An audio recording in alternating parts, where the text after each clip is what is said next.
in the 10th century BC, the Assyrians occupied what we call now Palestine. And 300 years later, the Babylonians did the same.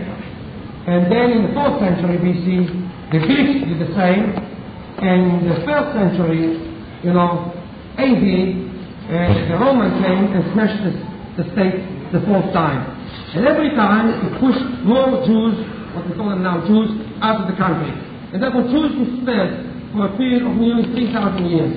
This is the first thing we have to start from.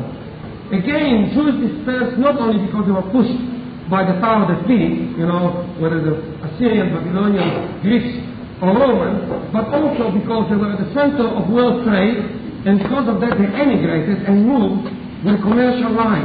I mean, when you speak about the Phoenicians, the Phoenicians came from what is called now Lebanon, from Tyre, and they came and built colonies, trade colonies, in Sicily, in North Africa, in Carthage, what is called one now for Tunisia, and then in Spain, etc. Therefore, there was a movement all the time.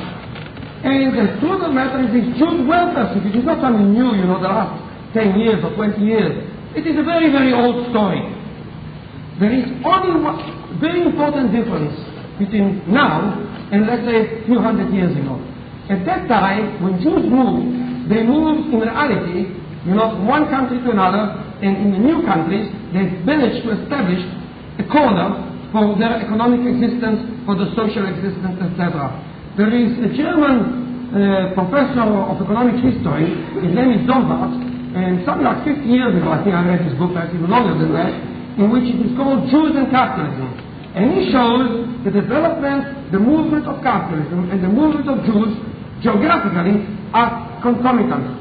Where Jews moved, capitalism moved. He explains by the Jewish brain. The truth it was the other way around. I mean, the same way if you want to see Greeks, and I hope I don't insult any Greek here, if you want to know the truth, you'll find any time when you go on the Nile, if you want to see a merchant, a usurer, a crook, you'll find a Greek one sitting in every bloody corner in every village. And the Jews did similarly. In the corner of the economy, there were the traders, the merchants, the usurers, and when the economy developed, they moved from one country to another. If they were kicked from one country, they found another country. The difference now is that world economy is one economy. And because world economy is one economy, when things happen, they happen on a big scale. They don't happen in one corner without touching another corner. And therefore, in reality, when you speak about the Zionist movement, the first Zionist immigration to Palestine was in the year 1882. It was 1882, and I'll tell you why it was 1882.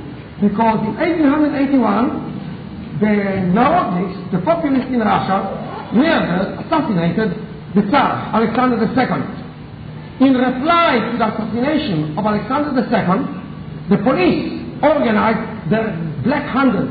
The Black Hundred was an organization of pogromists, of people organized killing Jews, and the slogan was, kill the Jews and save Russia. And the reaction to this was that a number of Jews thought, come on, let's leave Russia and move to establish a Jewish state or Jewish colony, We must start from this point to understand it.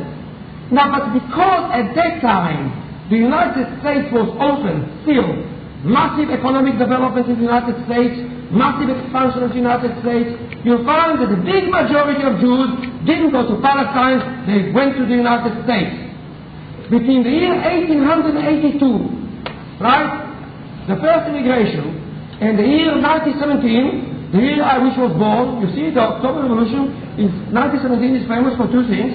You see, in 1917, when I was born in Palestine, the total number of Jews in the country was 60,000, of which 30,000 were as a result of Zionist immigration. The rest were simply religious Jews, traditional people that lived there or came there, etc. In a period of 35 years, only 30,000 Jews came to Palestine. It was a very small rivulet. What really changed it on a massive scale, even when Hitler came to power, in 1933, the total number of Jews in Palestine was 170,000. It was tiny, right? What really changed it was the victory of Hitler, the massive defeat of the working class in Germany, and there is no question, when you look back at it, there is no question that the October Revolution was the greatest event in world history up to now. It shifted the whole axis to the left on a massive scale. 1933 did exactly the same in the opposite direction. The victory of Hitler was as significant, as radical, as important as the victory of the October Revolution. And I hope nobody will misunderstand me. It's not in the opposite direction, but still it was a fantastic historical event. And because it was a historical event, the impact was absolutely massive on the Jews. You must understand it, because I have to start from that standpoint. Because unless you understand the process, we don't understand anything at all. You see? And you have to start from that and to say quite simply why the impact was so big. The impact was so big because the world was closed. It was world capitalist crisis. And when the Jews were pushed out of Germany, it is not true the United States opened the gates or Britain opened the gates. There was world capitalist crisis. It was sharper in Germany than in Britain, sharper in Germany than in the United States.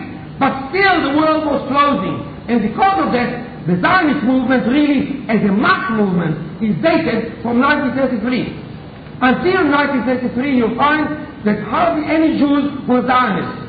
Unlike what people tell you that there were mass Zionist movements, it's all bloody rubbish. In the United States, out of 4 or 5 million Jews, only 80,000 claim to be Zionists.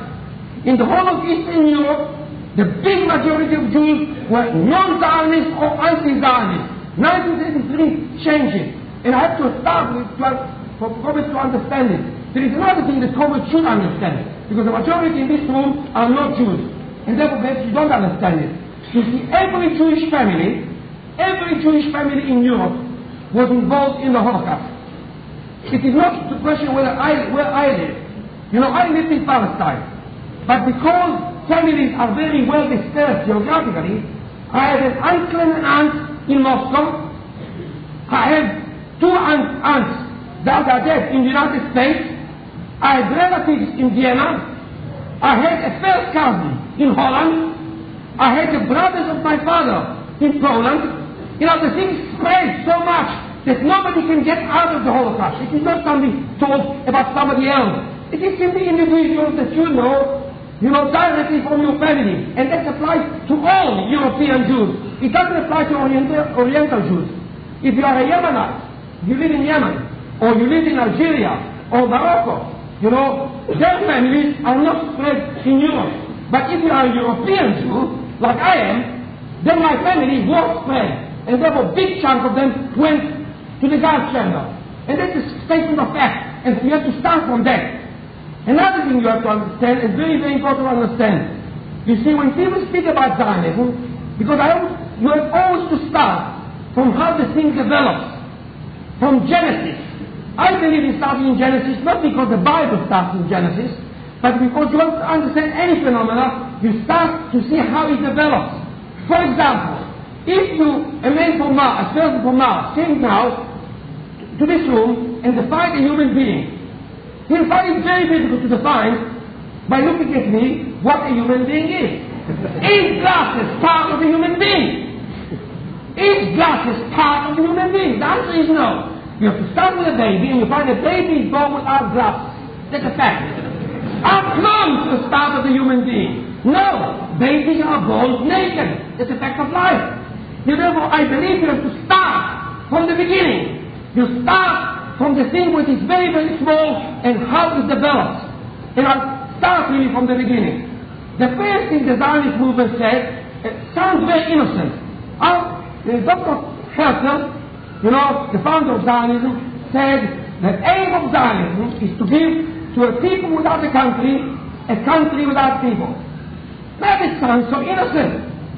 There are people without country, the Jews. Give them a country that has no people. It sounds absolutely fantastic. What's wrong with that? It sounds very, very innocent. Let us start from this definition. There is only one problem. When the Jews, the original Jews, immigrants came to the country, and my family, you know, was one of the first Zionist families in the country, because my uncles, relatives came in 1888, you know, and my father, because he was the youngest, came in 1902. You know, they were very, very old, very young, the beginning of the Zionist movement. When they